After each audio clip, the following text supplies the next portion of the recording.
It's really good to be idealistic, but be prepared to be misunderstood. Anyone working on a big vision is going to get called crazy, even if you end up right. You are not mature enough to tell it like it is. Even that burden you leave to us children.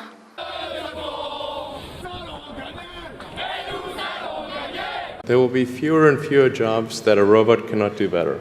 Our generation is going to have to deal with tens of millions of jobs replaced by automation like self-driving cars and trucks. Why don't, they're getting money every single way. So all of a sudden we want to give money to poor people and we can't do it because somehow we're giving too much money to rich people. We have a distribution problem. Thinking, how can we do this differently in the 21st century? There's got to be a smarter way. Numbers were looking better, but people weren't feeling good about them.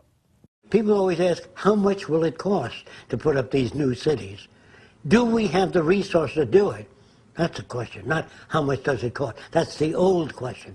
If you could go through that fiat currency where they say this is worth what it's worth because the government says it is, why couldn't you have a consensus currency? Ultimately, we will have to have some kind of universal basic income. Does it mean that the IMF can actually raise funding by going public, so to speak? The more cities that can experiment doing it, the better. I don't think we're going to have a choice. We should have a society that measures progress not just by economic metrics like GDP, but by how many of us have a role we find meaningful. We should explore ideas like universal basic income to make sure that everyone has a cushion to try new ideas.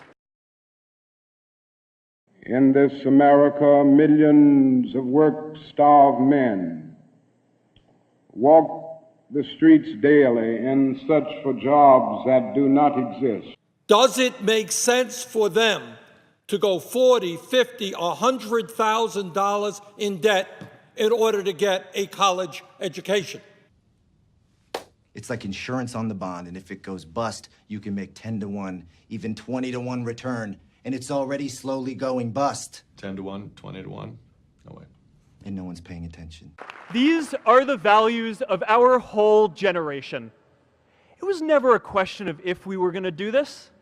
The only question was when. Millennials are already one of the most charitable generations in history. Can you say why America is the greatest country in the world? Sure used to be.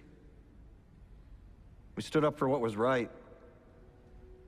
We fought for moral reasons. We passed laws, struck down laws for moral reasons. We waged wars on poverty, not poor people.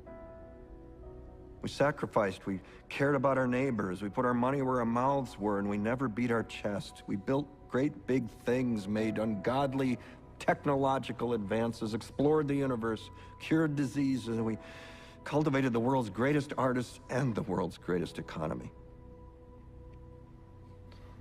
We reached for the stars, acted like men.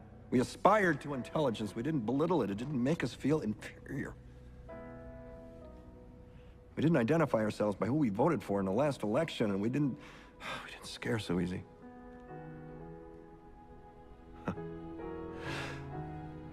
We were able to be all these things and do all these things because we were informed by great men, men who were revered. First step in solving any problem is recognizing there is one. America is not the greatest country in the world anymore.